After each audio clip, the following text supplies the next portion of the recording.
Olá pessoal, sejam bem-vindos a mais um vídeo aqui do Super Acadêmico. Hoje com um vídeo único desse livro aqui, Para Ler o Pato Donald, de Ariel Dorfman e Armand Matelart. Comunicação de massa e colonialismo. Antes de começar, não se esqueça de se inscrever no canal, hein, gente? Se inscreva no canal, aperte as notificações para saber exatamente quando vai começar vídeos novos, né? Dê like no vídeo logo agora no começo, para não esquecer. Comente, faça um comentário aí, veja o que você achou do vídeo, tal. Recomende para as pessoas, compartilhe também o vídeo. Você pode se tornar membro do canal e ter acesso a conteúdos exclusivos, né? Hoje é sexta-feira, foi a live de lançamento do meu novo livro, A Vingança de Vladimir, que está aqui, ó. Você pode encontrar aí no Clube de Autores, é o segundo link da descrição, dê uma olhada lá, mas foi a live de lançamento dele nesse instante, acabou há pouco tempo, e aí eu tô até meio cansado da minha voz também, mas espero que dê conta de gravar esse vídeo aqui, desse livro Para Ler Pato Donald. Além disso, você pode também dar o valeu, que é o like especial no canal, dando uma ajuda pro canal, ou ser um apoiador do canal através do Apoia-se, que é o primeiro link da descrição, certo? E dê uma olhada no meu novo livro, A Vingança de Vladimir, disponível no Clube de Autores, na Amazon, no Kobo e na estante virtual. Em vários lugares você pode encontrar esse livro. Vá lá e peça o seu. Bom, então o que é esse livro Para Ler o Pato Donald de Comunicação de Massa e Colonialismo? Para começar, os autores são chilenos, e a proposta do livro é fazer uma espécie de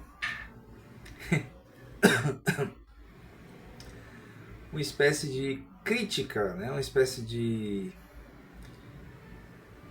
desconstrução do papel da Disney, especialmente da Disney como produtora, né, criadora de histórias em quadrinhos que atingem o mundo todo, especialmente no caso específico que eles estão falando aqui, a América Latina. E essa desconstrução serve para demonstrar que, apesar de ser voltado para o público infantil, essas produções, essas histórias, essas narrativas em quadrinhos da Disney são altamente ideológicas e eles vão argumentar por quê. Bom, antes de entrar no mérito da obra, né, como conteúdo, tem que chamar a atenção de alguns aspectos negativos. O livro ele me causou, pelo menos, uma séria dificuldade de leitura pela diagramação. O espaço entre linhas é muito pequeno, então cada página, cada conjunto de páginas é muito denso de ler, porque você demora de passar as páginas. Quer dizer, é um livro fino, mas que, no entanto, se fosse um pouco mais grosso, com menos linhas nas páginas, ia ser mais confortável a leitura. Além disso, eu não sei se foi falha da escrita ou falha da tradução, mas o modo de argumentar, de narrar dos autores é meio cansativo, porque é isso que pode ser sido a tradução. Porque a todo momento que eles estão argumentando alguma coisa, né, colocando alguma premissa para chegar a uma conclusão, fazer um encadeamento lógico do raciocínio deles, eles dão uma sucessão, várias sucessões de exemplos, de situações, e que eu achei desnecessário, né? Podia ter só um exemplo, né? Dois exemplos, para poder chegar na conclusão que eles queriam. E aí eu achei que alongou muito a coisa por causa disso. Mas, tirando esses dois aspectos, o livro traz uma mensagem bem interessante. Então, a produção cultural de massa da Disney, né, todos sabem, é de origem estadunidense e, né, oriundo lá do Walt Disney, lá nos anos 20 para 30, por aí, né? Teve um papel influenciador muito forte durante a Segunda Guerra Mundial, né? Eles abraçaram muito essa coisa de trazer a América Latina para o lado dos Estados Unidos da América em relação a apoiar, né, os aliados na Segunda Guerra Mundial. E no caso aqui específico do ponto de vista desses dois autores chilenos, né, eu tenho que até contextualizar, né, o livro, o original, é do México de 1976. Lembrando que é a 15ª edição. Quando é a primeira edição? Tinha que ver quando é que foi a primeira edição. Aqui não diz. Sabe por quê? O Chile, né, elegeu, no início da década de 1970, um presidente da República de esquerda, né, o Salvador Allende, e ele foi derrubado pelo golpe militar lá do Pinochet, que colocou o Pinochet no poder em 1973. E aí, pelo que eu estou vendo do argumento, pelo que eu vi do argumento do livro, eles escreveram isso aqui antes do golpe de 1973, porque esse tipo de livro com certeza não seria aceito, editado no Chile, governado pela ditadura do Pinochet, a ditadura de direita, né? E aí, como aqui está dizendo que a edição é de 1976 e do México, quer dizer, após o golpe, e em outro país, eu suponho que seja justamente porque foi censurado lá no país de origem deles. Então, obviamente os autores têm um viés de esquerda, eles têm um direcionamento da proposta deles, do argumento deles, de, ao analisar o que os quadrinhos da Disney dizem, produzem, né, essas histórias em quadrinhos estão construindo nos leitores, especialmente nas crianças, valores ideologicamente comprometidos com uma forma de pensar que afasta essas crianças de uma possível percepção mais crítica a respeito da realidade socioeconômica deles, certo?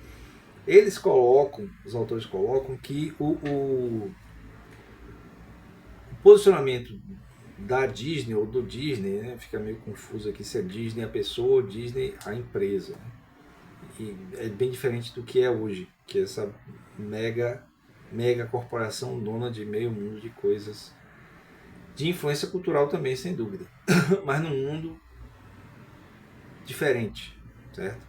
Um mundo bem diferente. Hoje em dia, por que pareça, os posicionamentos da Disney a respeito de uma série de coisas ficam parecendo mais à esquerda do que à direita, já que eles tentam ser progressistas em vários aspectos nas suas produções culturais. Mas no fundamento estrutural trazido por esses autores aqui, permanece sendo defensores do status quo, defensores do que existe, não propondo nenhuma transformação de nível mais amplo, né? Propõe, evidentemente, mudanças de aceitação de alguns aspectos, especialmente relacionados com as minorias, né? Uma série de minorias. Mas aqui, voltando aqui então ao livro. Eles vão dizer, por exemplo, que o que os quadrinhos da Disney fazem é, primeiro, eliminar todo tipo de compreensão do que é produção. Então, eles dizem que nos quadrinhos da Disney não existe nem pai nem mãe, só existe tios. Isso é uma coisa interessante porque realmente a gente não vê, pelo menos tradicionalmente, né, pais. Bem que tem Pateta pai, né? E tem o filho dele. Mas não tem a mãe. Não tem assim. O que eles estão dizendo é o seguinte: que a sexualidade é eliminada do processo de reprodução do mundo. O mundo existe de maneira meio fantástica, né? Sem necessariamente ter pai e mãe que, através do sexo, produzem filhos, produzem crianças. Então, um exemplo lá dos sobrinhos do Pato Donald, né? Os meninos lá, o Guinho, o Zezinho, o Luizinho, né? E aí eles são uma espécie de produto, sabe lá Deus do que. Assim, eu acho meio exagero. Pode ser que, não sei. Eu não consigo imaginar pessoas, né, produtores dessas histórias lá em, seja lá onde for, eles produzem lá em Hollywood, não sei, na Disneylândia, parando para pensar assim, não, se a gente colocar somente sobrinhos, vai se eliminar a necessidade de pensar em sexo dentro dos quadrinhos, porque não tem pai, só tem tios, né? Tio e sobrinho. Mesma coisa é tio Patinhas e os sobrinhos dele, no caso, é o Donald e o Gastão. Aí colocam o Mickey como sendo uma espécie de xerife da moral de Disney. E aí eles dizem que o mundo é interpretado a partir da Disney como sendo uma espécie de, de confronto, né? De confronto não, de inter-relação entre um ambiente urbano, sei lá, um ambiente urbano malicioso, enquanto você tem um ambiente selvagem, né, natural, que seria inocente, seria ingênuo. E aí essa malícia urbana seria expressa muito pelo modo como os adultos se comportam, né? O tio Patinhas, o Pato Donald, o tio Gastão, né? E aí esses adultos, eles estão sempre preocupados com coisas que não são muito positivas, né? Que reverberam em destruição, reverberam em degradação do meio ambiente e tal. Enquanto que as pessoas, representadas muito pelas crianças no ambiente natural selvagem, seriam os inocentes, os bons selvagens, coloca esse termo, o bom selvagem, né? O selvagem bonzinho, da criança ao selvagem bonzinho. E aí há sempre uma lição de moral desse selvagem, como se ele fosse moralmente superior ao ambiente urbano, e aí ensina o ambiente urbano, né, o adulto do ambiente urbano, a ter uma moral decente, né? Mas ao mesmo tempo apresenta um certo determinismo daqueles que burlam a lei, que seriam representados principalmente pelos irmãos Metralha, que estão sempre aplicando golpes ou tentando roubar o dinheiro, o ouro, sei lá, do tio Patinhas. Ao mesmo tempo, né, em outros capítulos, ele fala que, os autores falam que se elimina nessas histórias da Disney a produção industrial. Certo? Tudo que é produzido como parte da sociedade de consumo simplesmente existe, porque ninguém em momento algum aparece sendo um industrial, sendo um operário da indústria. Todo mundo trabalha sempre alguma coisa relacionada ao serviço, ao consumo. E aí você tem os agricultores, que seriam, fazendo um paralelo com o selvagem, né, a pessoa da natureza, que é uma pessoa ingênua, que produz alimentos. E do outro lado, na cidade, tem as pessoas que trabalham nos serviços, né, no consumo final das coisas. Enquanto que quem trabalha no processo industrial de transformação não existe. Os produtos simplesmente estão lá. Aí ele menciona, por exemplo, que a luta de classes não aparece nessas histórias. Eu não sei se precisaria aparecer, né? Já que supostamente são histórias para crianças. Mas, novamente, né, o pensamento marxista, o pensamento mais à esquerda, dentro dos estudos das teorias de sociedade de massa, né, meio de comunicação de massa, sempre coloca que aquilo que é produzido como peça cultural, né, é produzido com um sentido, né, com um objetivo de passar uma ideia, né, daí a ideologia. Mas eu pessoalmente eu não consigo ver uma maquinação proposital disso assim tão sistemática.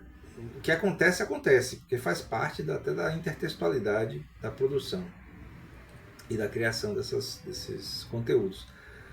Mas eu não consigo imaginar uma coisa sistemática, assim, sei lá, tipo, chegar um chefe de equipe de criação e produção de peças dessa, né, de narrativas dessa, quer dizer, olha, vamos agora abordar tal tema para causar tal efeito.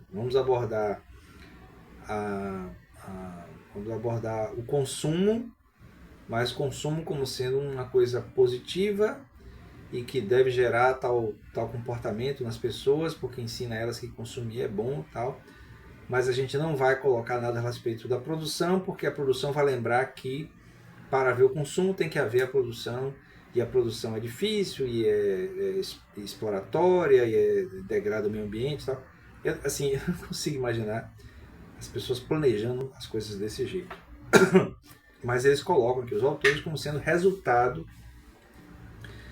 de uma linha de pensamento geral sobre a realidade, né? Que é uma realidade que ele diz que é fantasiosa, né? De que só existe na economia, no sistema econômico, só existe o consumo, não existe a produção.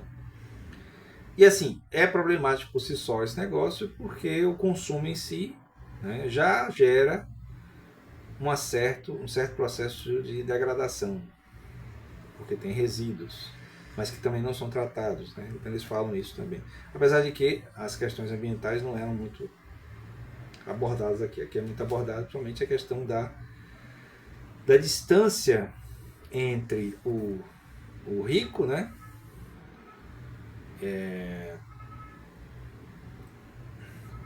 Representado muito pelos tio Patinhas. Então, o rico é aquele que acumula dinheiro, mas não necessariamente produz nada. Então, é falado, por exemplo, que o tio Patinhas vive fazendo leituras para acumular mais ouro, mais dinheiro, mas de fato não investe em nada para produzir nada. O que reforça a questão de dizer que não há produção, somente o consumo.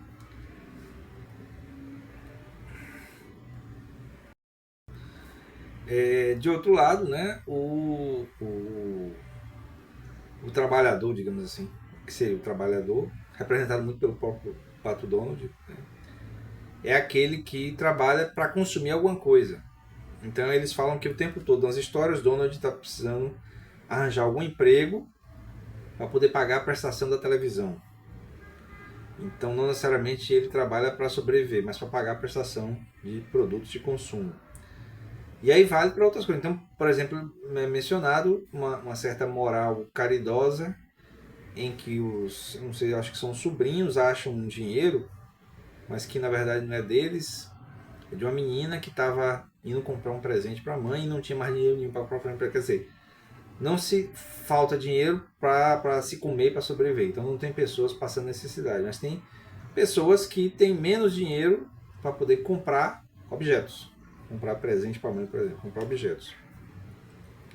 E aí, segundo os autores, isso retira, esvazia toda a questão da luta de classe, da exploração das classes trabalhadoras e tal.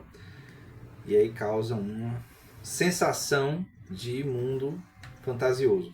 O que é a proposta de uma empresa como a Disney, né, de uma maneira geral. Então,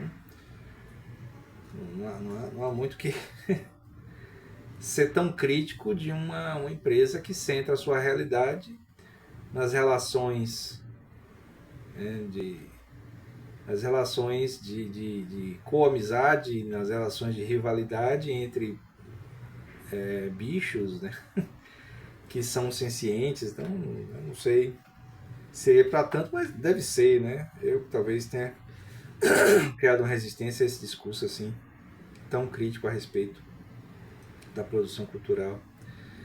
Uma coisa interessante também que ele chama a atenção é que não há passagem de tempo, né? Os personagens são sempre os mesmos, eles não mudam. E que aí também é um problemático imaginar mudança nos personagens. Então, os personagens estão sempre fazendo as mesmas coisas, estão sempre do mesmo jeito. Então o tio Patinhas é sempre aquele milionário que conta como é que ele ganhou o dinheiro, mas não produz nada. Como é que ele conseguiu o dinheiro e tal. Os irmãos Petralha também não mudam porque estão sempre sendo presos e fugindo e cometendo outros crimes e sendo presos de novo. O Pato Donald está sempre fazendo a mesma coisa, arranjando uns esquemas para ver se trabalha pouco e ganha para consumir alguma coisa. O Mickey é sempre aquele que traz o discurso da moral, né? Do ethos daquele universo ali. Os sobrinhos, né, que são os escoteiros, estão sempre dando lições de moral e tem sempre uma relação forte com a natureza também, eles falam isso também. Ele chamou esse capítulo do que os personagens do mundo de O Tempo das Estátuas Mortas.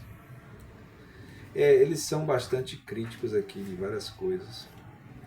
Aí ao longo do livro eles colocam umas tirinhas também para chamar a atenção de alguns aspectos. Fala de vários outros personagens também. Ver se tem algum aqui com uma mensagem assim mais interessante que eu possa destacar nesse momento. Fala uma das questões também da imobilidade. Também tem uma coisa dos estereótipos a respeito dos locais, né? Ele diz que a Patópolis, né? Patópolis, as pessoas vão para um lugar chamado Quetzalcoatl, é um nome diferente lá. Quetzalcoatl, alguma coisa assim, que é para ser o México, é um nome asteca. Mas eu dizendo que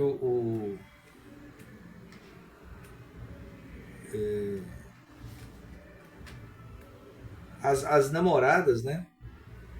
As eternas noivas dos personagens principais, né? Tem o Donald é a Margarida, do Mickey é a Minnie e tal.